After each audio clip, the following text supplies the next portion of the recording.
Selamat sore Bapak Ibu Lansia GKMI Kudus. Sore hari ini Komisi Lansia GKMI Kudus mengadakan kebaktian dengan tema Lansia Simpul Gereja. Bapak Ibu, kita terus berdoa dan kita minta belas kasihan pada Tuhan supaya negara Indonesia ini dan seluruh dunia boleh dipulihkan dari COVID-19. Apa kabar Bapak Ibu semuanya? Tentunya kabar baik dan sehat-sehat semuanya ya Bapak Ibu. Dan tentunya Bapak Ibu semuanya sudah kangen untuk bersekutu bersama-sama di gereja. Maka dari itu Bapak Ibu, kalau ingin cepat COVID berlalu, Bapak Ibu semuanya harus mendisiplin diri untuk mematuhi protokol kesehatan dengan cara pakai masker, jaga jarak, jangan keluar rumah kalau tidak penting, dan sering cuci tangan dengan sabun. Bukan begitu Bu Erli? Iya, betul Bu Ingrid. Kita semua pasti kangen ya Bapak Ibu, kangen kebaktian di Komisi Lansia GKMI Kudus. Bapak Ibu yang dikasihi Tuhan, di bulan Juli ini adalah bulan keluarga. Selain bulan keluarga, merupakan hari ulang tahun Komisi Lansia yang ke-16. Biarlah dengan bertambahnya usia, warga lansia boleh diberkati dengan kesehatan, kekuatan, dikuatkan imannya, dan biarlah Komisi Lansia semakin diberkati Tuhan dengan saling mengasihi, saling membantu, dan biarlah tentunya berjaya bagi Kristus. Oh ya Bu Ingrid, tanggal 16 Juli adalah ulang tahun Komlan GKMI Kudus. Kita harus terus semangat. Bapak Ibu, mari kita mulai kebaktian pada sore hari ini. Kita akan menaikkan pujian Arti Kehadiran-Mu.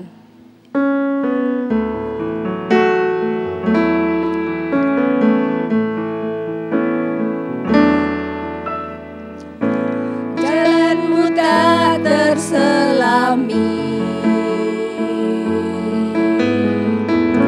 oleh setiap hati kami.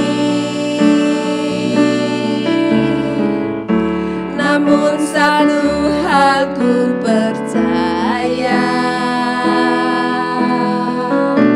ada rencana yang indah, tiada terduga kasih-Mu.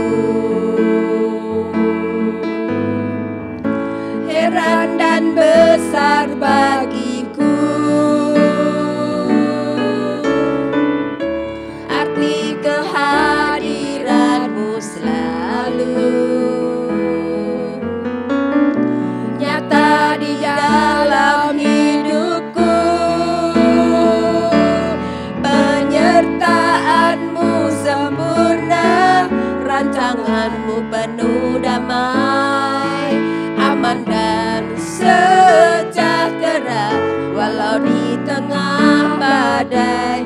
Ingin ku selalu bersama, rasakan keindahan arti kehadiran-Mu Tuhan.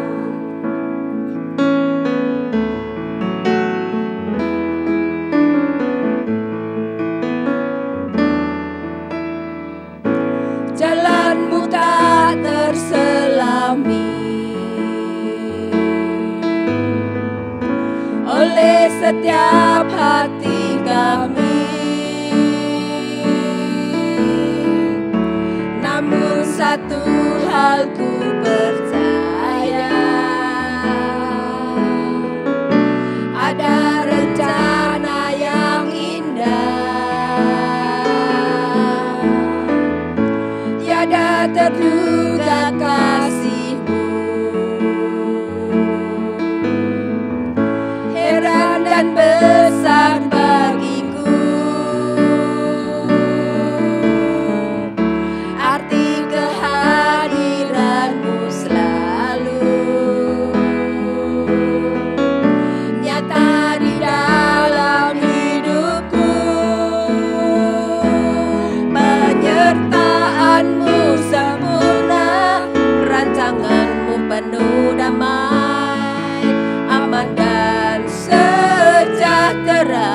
Walau di tengah badai, ingin ku selalu bersama, rasakan keindahan arti kehadiran-Mu Tuhan. Doa pembukaan akan dipimpin oleh Ibu Ingrid. Mari kita bersatu di dalam doa. Bapa di surga, sungguh kami mengucapkan puji syukur dan terima kasih kalau kami ada sampai hari ini, semua karena kemurahan Tuhan semata. Kami juga bersyukur dan terima kasih untuk semua hal baik yang boleh kami rasakan dalam kehidupan kami hari lepas hari. Tuhan, kami bersyukur kalau pada kesempatan sore ini kami boleh mengadakan persekutuan lansia. Kami boleh memuji Tuhan, kami boleh mendengarkan firman Tuhan.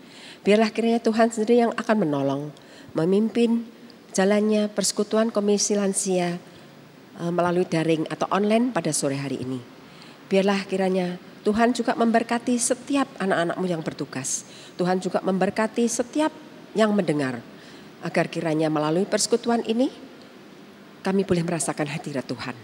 Kami mau serahkan persekutuan pada kesempatan sore ini dari awal, pertengahan hingga akhirnya. Hanya di dalam satu nama Tuhan Yesus Kristus kami sudah berdoa dan mengucap syukur. Amin. Bapak Ibu yang dikasihi Tuhan, di bulan Juli ini merupakan hari ulang tahun Komisi Lansia yang ke-16. Mari Bapak Ibu, kita akan menaikkan pujian Mars Lansia, yaitu Berjaya Bagi Kristus.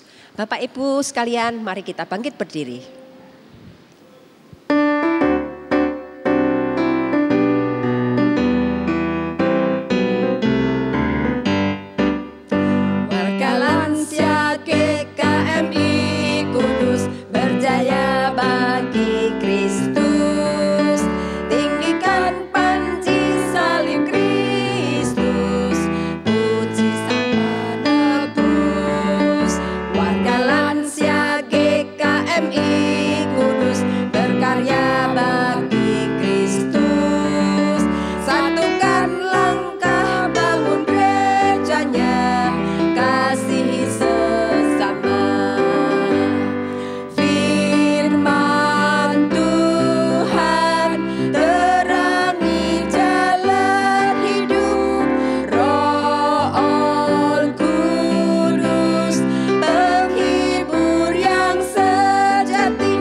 Silahkan duduk Bapak Ibu.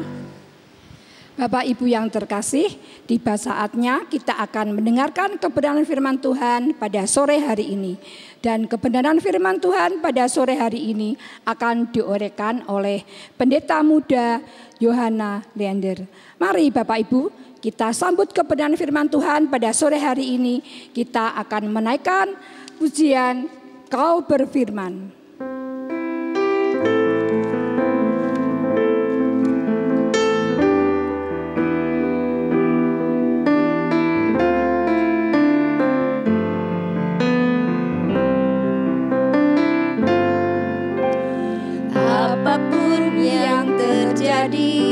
Dalam hidupku ini tak pernah ku ragukan kasih-Mu Tuhan.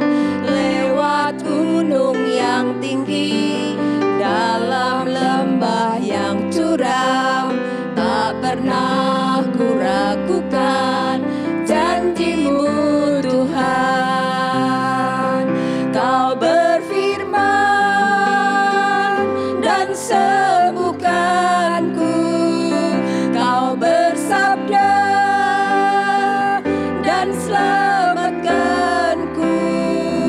Tiada yang mustahil bagi-Mu, Yesus, ku percaya padamu.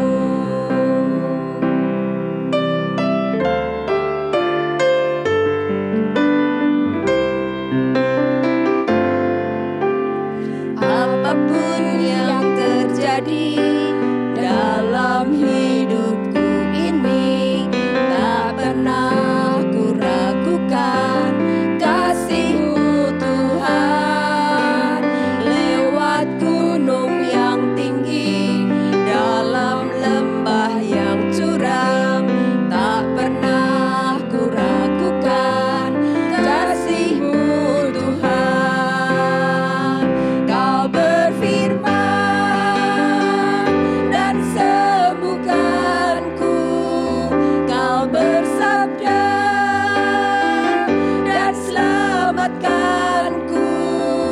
Tiada yang mustahil bagimu, Yesus, ku percaya padamu. Kau berfirman dan sembuhkanku, Kau bersabda dan selamatkanku. Tiada yang mustahil bagimu, Yesus, ku percaya padamu. Yesus, ku percaya padamu.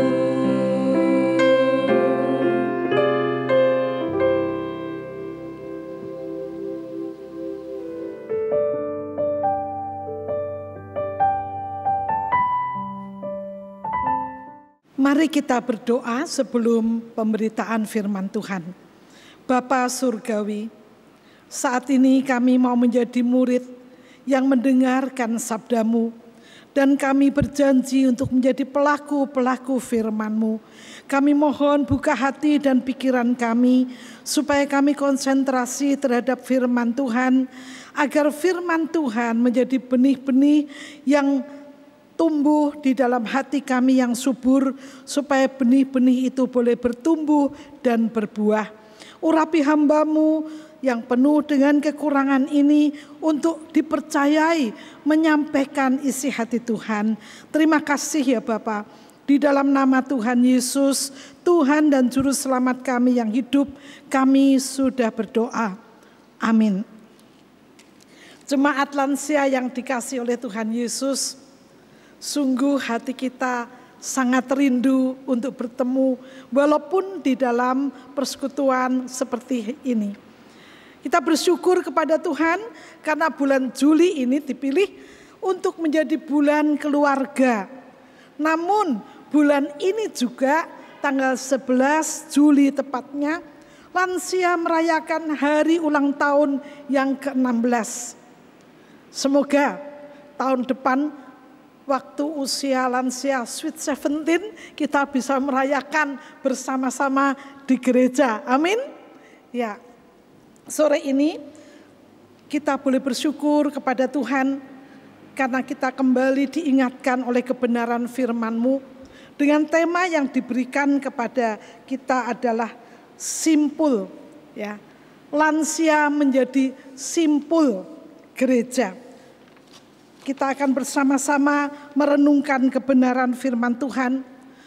Lansia berusia 16 tahun. Loh, kok 16 ya? Memang lansia sebenarnya itu lahirnya Komisi Lansia. Sebelumnya lansia dan wanita bergabung di dalam persekutuan Komisi Wanita. Disitulah hadir setiap hari Selasa, mama dan anak-anak perempuan, juga setiap kita boleh bersama-sama beribadah. Pada saat ini kita diundang bagaimana lansia berperan, bertanggung jawab, dipanggil untuk bersama-sama melayani di dalam wadah Komisi Lansia. Peran apa yang harus kita jalankan? Apakah kita sekedar, oh lansia ini sudah tua, tidak bisa apa-apa? Tidak. Dikatakan wanita atau lansia sama-sama dipanggil untuk berperan menjadi simpul. Apa itu simpul? Simpul itu pengikat yang membuat keluarga tentunya makin harmonis, menyatukan anggota keluarga bersama anggota keluarga yang lain, menyatukan jemaat yang satu dengan yang lain. Kita hadir menjadi simpul. Kita membayangkan dua tali, tetapi tali ini harus disatukan, berarti tali ini harus diikat satu dengan yang lain. Sehingga dengan demikian kita bisa bekerja sama, bergandeng tangan, juga menciptakan suasana di dalam keluarga yang harmonis. Sehingga yang ada adalah keluarga dan gereja itu penuh dengan sukacita, seperti yang dituliskan oleh Rasul Paulus. Bagaimana lansia boleh membangun kehidupan sebagai murid-murid Tuhan Yesus? Mari kita baca Filipi pasal 4 ayat 2 sampai dengan ayat yang ke-9. Filipi pasal 4 ayat 2 sampai dengan ayat 9 yang diberi judul nasihat-nasihat terakhir. Eudia kunasehati dan Sintike kunasehati, supaya sehati sepikir dalam Tuhan. Bahkan ku minta kepadamu juga Sunsugos, temanku yang setia, tolonglah mereka. Karena mereka telah berjuang dengan aku dalam pekabaran Injil, bersama-sama dengan Clemens dan kawan-kawanku sekerja yang lain, yang nama-namanya tercantum dalam kitab kehidupan. Bersukacitalah senantiasa dalam Tuhan. Sekali lagi kukatakan, bersukacitalah. Hendaklah kebaikan hatimu diketahui semua orang, Tuhan sudah dekat. Janganlah hendaknya kamu khawatir tentang apapun juga, tetapi nyatakanlah dalam segala hal keinginanmu kepada Allah dalam doa dan permohonan dengan ucapan syukur. Damai sejahtera Allah yang melampaui segala akal akan memelihara hati dan pikiranmu dalam Kristus Yesus. Jadi akhirnya saudara-saudara, semua yang benar, semua yang mulia, semua yang adil, semua yang suci, semua yang manis, semua yang sedap didengar, semua yang disebut kebajikan dan patut dipuji, pikirkanlah semuanya itu. Dan apa yang telah kamu pelajari, dan apa yang telah kamu terima, dan apa yang telah kamu dengar, dan apa yang telah kamu lihat padaku, lakukanlah itu. Maka Allah sumber damai sejahtera akan menyertai kamu. Kerinduan kita supaya lansia ini boleh hadir menjadi simpul di dalam keluarga dan juga bergereja. Hal itu tentunya tidak mudah. Lansia harus mempunyai hubungan yang erat, akrab dengan Tuhan, melalui membaca firman Tuhan dan berdoa, supaya lansia tahu apa yang dia lakukan ketika dia berada di tengah-tengah keluarga dan bergereja. Hadir di dalam keluarga, di dalam rangka bulan keluarga ini, bagaimana kita sebagai orang tua, bagaimana kita sebagai mertua, bagaimana kita sebagai kakek, nenek, opa, oma, menempatkan diri untuk menjadi berkat, membimbing mereka, menolong mereka, khususnya ketika ada masalah di tengah-tengah keluarga kita. Kita harus sungguh-sungguh menjadi pengarah yang positif, membangun kerohanian bersama-sama. Apa sih arti hidup rukun? Ketika kita menjadi murid Tuhan Yesus, tentunya kita harus memiliki sifat karakter Yesus Kristus. Dimanapun kita berada, kita dipanggil untuk saling asih, saling asah, dan juga saling asuh.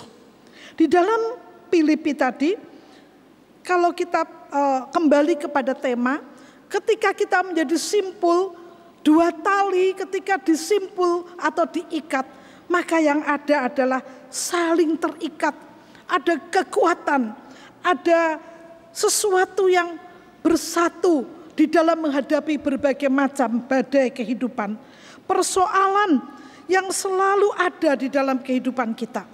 Namun ketika kita bersatu padu di dalam sebuah keluarga dan bergereja, hambatan apapun yang kita hadapi, tentunya dengan pertolongan Tuhan kita akan mudah menyelesaikannya. Karena kita teguh bersatu padu, saling menguatkan. Tidak ada sesuatu yang boleh berhasil menghancurkan keluarga kita sebagai unit yang terkecil di dunia ini. Saudara yang dikasihi oleh Tuhan, kalau Filipi ini dikatakan nasihat-nasihat terakhir oleh Rasul Paulus kepada jemaat di Filipi, diwarnai dengan sukacita yang berulang kali disebutkan di dalam surat Filipi ini. Itu bukan berarti jemaat di Filipi tidak ada masalah. Karena di dalam ayat yang kedua dikatakan ada masalah. Kalau kita melihat Rasul Paulus, itu adalah seorang rasul yang cukup dekat mengenal jemaat Filipi. Pasal 1 ayat 3 dikatakan, aku mengucap syukur kepada Allahku setiap kali aku mengingat kamu jemaat Filipi.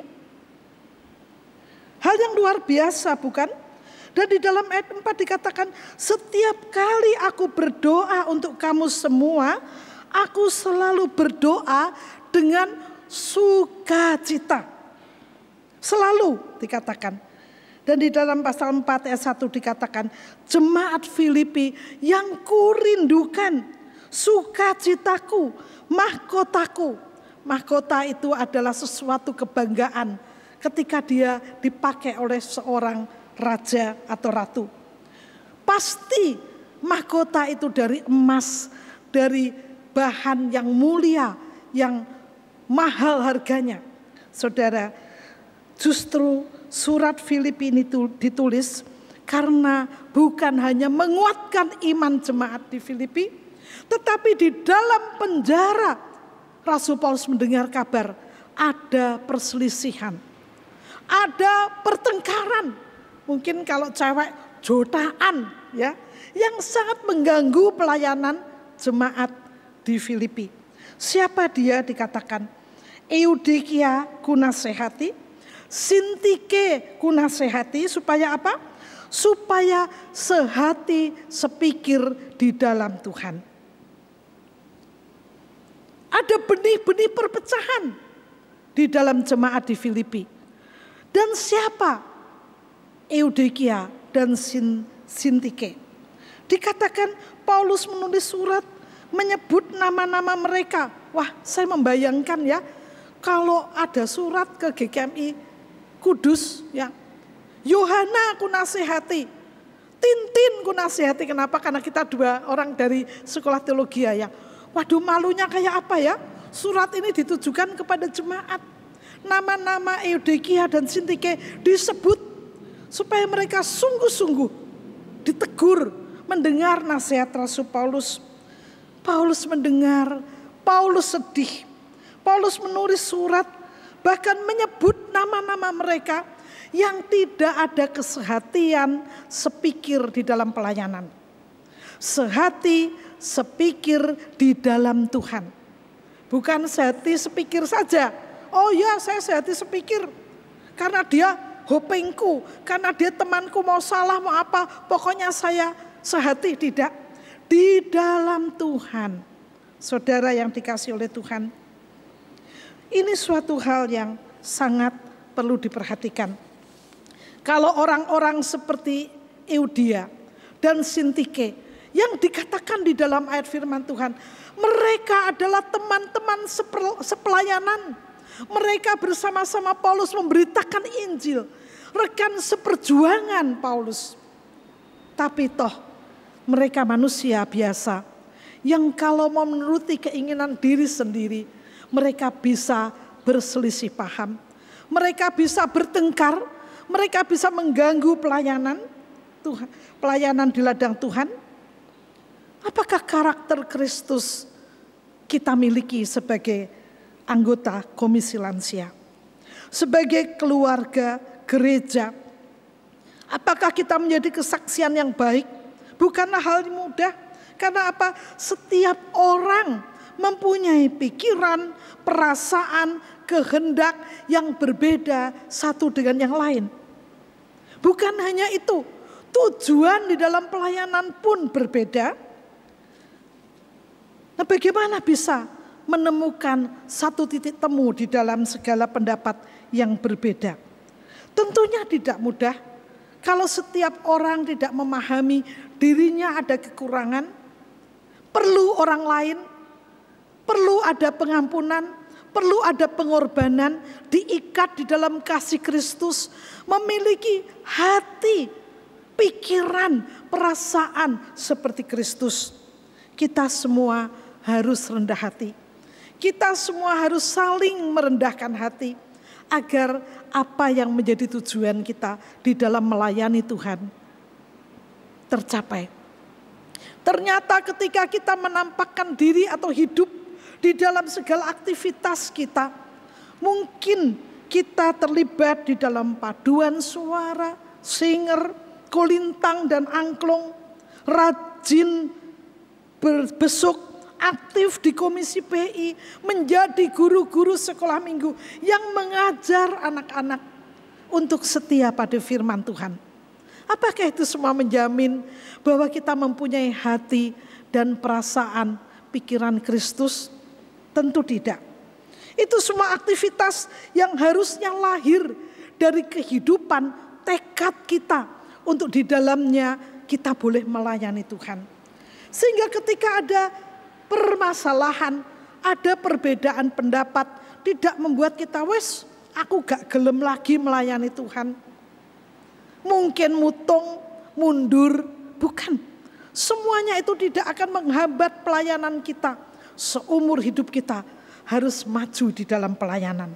Saudara, ketika Paulus melihat Euodia dan Sintike ada masalah, Paulus memanggil seorang rekannya yang lain, Sunsugos, diutus untuk jadi simpul, untuk mengikat, untuk menyatukan kembali Euodia dan Sintike. Inilah kita, diutus oleh Tuhan menjadi Sunsugos di dalam keluarga, di dalam pelayanan di gereja dan menggereja. Menolong, mendamaikan, menolong untuk ngakurke, menolong untuk menyelesaikan masalah, menasehati. Itu tidak mudah. Orang yang menasehati biasanya jadi jembatan ya, antara yang sini dan yang sana. Saudara yang dikasihi oleh Tuhan, hendaklah di dalam pasal ayat 5, hendaklah kamu dalam hidupmu bersama menaruh pikiran dan perasaan yang terdapat juga dalam Kristus Yesus. Bagaimana kita bisa sehati sepikir dalam satu kasih, satu jiwa dan satu tujuan? Tidak mudah. Tetapi kalau itu bisa terjadi di tengah-tengah persekutuan kita, yang ada hasilnya ada apa? Bersukacita, ada damai sejahtera. Ternyata untuk menciptakan sukacita, damai sejahtera itu perlu kerendahan hati. Perlu saling tunduk pada kehendak Tuhan yang akan menolong kita. Kalau di dalam hati kita yang berkuasa adalah Tuhan Yesus Kristus, Roh Kudus yang menolong kita, saya pikir masalah sebesar apapun akan terselesaikan. Sukacita di dalam Alkitab ini ditulis berapa kali? 225 kali. Kalau nggak percaya dihitung sendiri ya di rumah. Tetapi berbeda dengan bahagia. Bahagia itu hanya 43 kali. Apa beda bahagia dan sukacita? Sukacita harus ada. Walaupun di dalam keluarga, di dalam gereja ada persoalan, ada konflik, ada mungkin berbagai macam badai yang menimpa kita. Ada virus COVID-19 sekalipun tidak bisa dan tidak boleh mengambil sukacita yang ada di dalam hati kita. Pastinya di dalam keluarga dan bergereja tidak bisa luput dengan yang namanya konflik. Saudara yang dikasihi oleh Tuhan, susah, sedih, kecewa, tadi disebut juga jangan kamu khawatir, tidak bisa untuk melenyapkan sukacita yang ada di dalam hati kita. Termasuk ketika kita harus menanggung sakit, penyakit, kelaparan, aniaya. Bahkan ketika Paulus menulis surat ini, beliau ada di dalam penjara. Neng buen ya, tapi bisa menulis surat yang penuh dengan sukacita. Bagaimana hidup kita sebagai lansia? Ketika kita mau memupuk diri, membangun dengan membaca Alkitab dan berdoa, mengerti isi hati Tuhan, menerapkan itu di dalam kehidupan kita. Bukan di dalam kehidupan kita bersama itu api piye. Ya, api wong dewe-dewe ya. Dalam rapat api piye. Waduh, bisa macam-macam. Tapi bagaimana ketika kita meluruskan kata api piye? Bener piye? Ya. Apa yang betul sesuai dengan firman Tuhan. Hadir sebagai simpul bagi keluarga dan bergereja. Seharusnya lansia bisa menjadi teladan, contoh sebagai murid-murid Tuhan Yesus di dalam perkataan dan di dalam perbuatan. Ayat 5, hendaklah kebaikan hatimu dikatakan, diketahui oleh semua orang. Oleh semua orang. Bukan cuma oleh pendetanya saja. Kalau ke gereja memang ketok apik kabeh ya. Tapi bagaimana di dalam keluarga, persekutuan lansia dan masyarakat. Saya ingin menyampaikan bagaimana nenek saya, dia berusia 76 tahun ketika dipanggil Tuhan. Dia menjadi murid Yesus baru beberapa tahun di dalam usianya yang sudah lanjut. Dia tidak terlalu banyak mengerti firman Tuhan. Tetapi ketika dia menjadi murid Tuhan di tengah-tengah segala keterbatasannya, oh luar biasa. Tiap minggu dia pergi ke Rayon 1 berjalan kaki bersama temannya. Tidak pernah absen kecuali sakit. Dan dia mulai menanamkan hal-hal yang baik kepada cucu-cucunya. Kalau jualan dapat uang yang bersih, dia bilang, "Dok, simpen yo kanggo kolektor sok minggu." Itu sangat-sangat menjadi berkat bagi saya. Ya, majelis itu kalau ngitungi persembahan, wadah yang uwel-uwelan ya, wadah yang kumel ya. Kalau ditanya itu untuk siapa? Untuk Tuhan loh ya.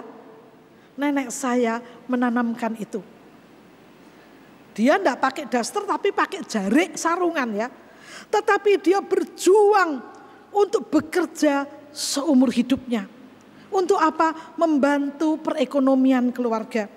Naik turun tangga untuk menjemur bedak dingin ya. Juga bungkil yang untuk buat tauco. Dia juga buat kecap, saudara. Luar biasa.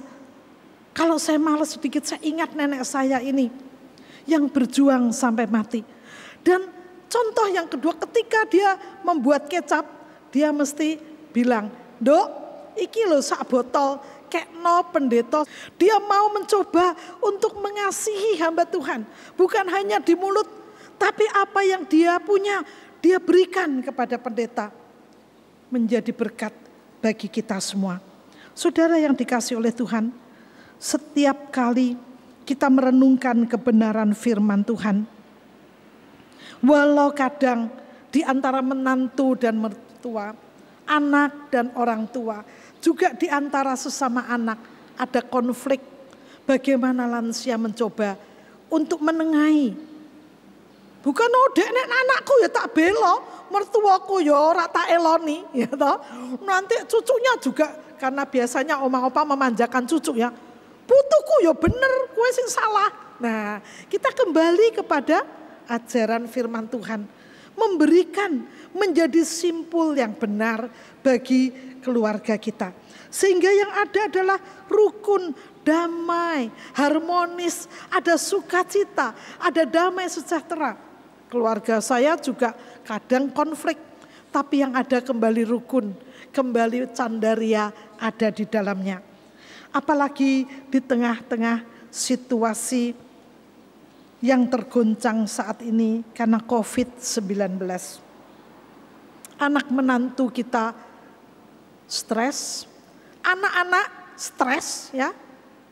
Saya yakin di tengah-tengah pandemi ini banyak lansia juga sedang mengalami pergumulan, mengalami stres. Mau pergi enggak boleh. Semua harus ada aturan ini itu, ya. Saudara, sampai ada lansia yang dilaporkan oleh anaknya, piye iki, ya. Mamahku iki marah-marah, kepengin jajan metu, ya. Ora seneng dimasakno anak-anak. Mari kita dekat dengan Tuhan. Mari kita mengisi hati kita dengan kehendak Tuhan. Sehingga kita menjadi teladan dan panutan bagi yang lebih muda di dalam iman, pengharapan, dan kasih. Menjadi berkat, menjadi garam dan terang yang bisa dirasakan. Apa yang kita wariskan kepada anak cucu kita? Tentunya mereka akan memuji kita sebab kita oma, opa, mertua, orang tua yang sungguh-sungguh hidup di dalam Kristus. Sehingga yang ada di dalam kehidupan kita bersama ada sukacita dan damai sejahtera. Amin. Terima kasih untuk firman yang sudah disampaikan oleh hambanya, Pendeta Muda Yona Leander. Biarlah firman Tuhan yang kita dengar boleh menjadi pelita dan menyinari setiap hati yang mendengar dan bahkan menghidupinya melalui kehidupan kami hari lepas hari. Untuk meresponi firman Tuhan, mari kita akan menaikkan pujian, Ku kagum akan Engkau.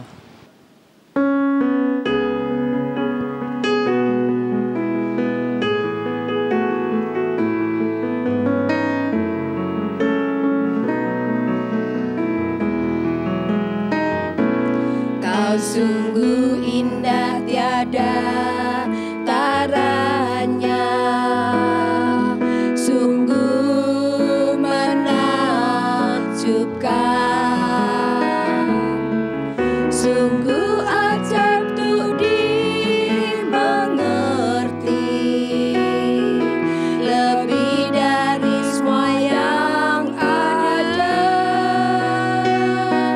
Hikmat-Mu tiada terselami,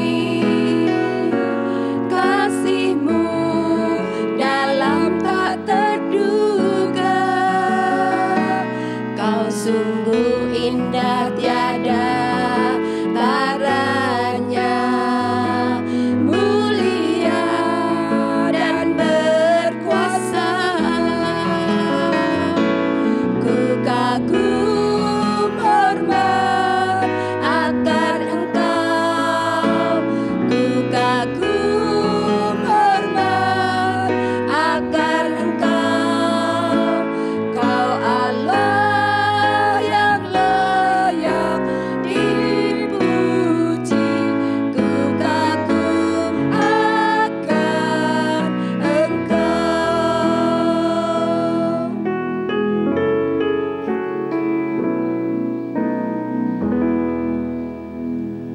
Kita akan mengakhiri kebaktian Komisi Lansia pada sore hari ini. Dan doa penutup dan doa berkat akan dipimpin oleh Ibu Yohana. Jemaat lansia yang dikasihi oleh Tuhan, mari kita tutup ibadah pada sore hari ini. Mari kita berdoa. Bapa Surgawi, kami mengucap syukur untuk kebaikan, kasih dan karunia Tuhan yang sudah memimpin ibadah sore hari ini bersama dengan para lansia.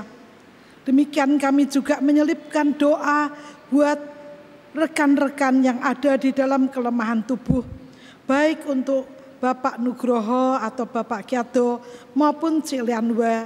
Kami bersyukur untuk pertolongan-Mu bagi mereka. Pulihkanlah mereka ya Bapak, agar mereka boleh sembuh dan boleh beraktivitas kembali. Kami juga bersyukur Engkau sudah menjamah Ibu Sunarto dan Engkau sudah sembuhkan beliau. Terima kasih ya Bapak, kiranya Engkau terus menolong dan menopang kami kaum lansia. Dalam nama Tuhan Yesus kami sudah berdoa. Pulanglah dan terimalah berkat Tuhan. Tuhan memberkati engkau dan melindungi engkau. Tuhan menyinari engkau dengan wajah-Nya dan memberi engkau kasih karunia. Tuhan menghadapkan wajah-Nya kepadamu dan memberi engkau damai sejahtera. Bapa, terima kasih.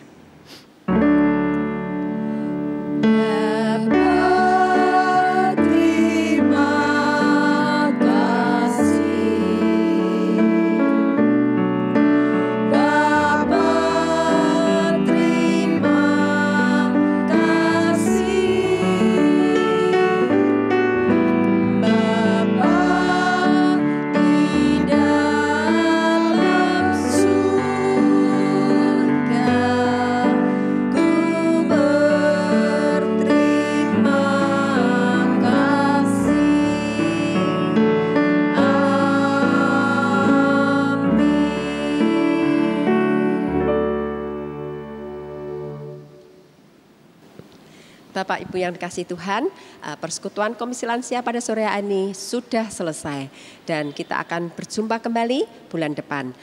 Bapak Ibu yang dikasihi Tuhan, biarlah Bapak Ibu sekalian tetap menjaga kesehatan, menjaga kebersihan, rajin berdoa dan rajin membaca firman Tuhan. Terima kasih, Tuhan memberkati.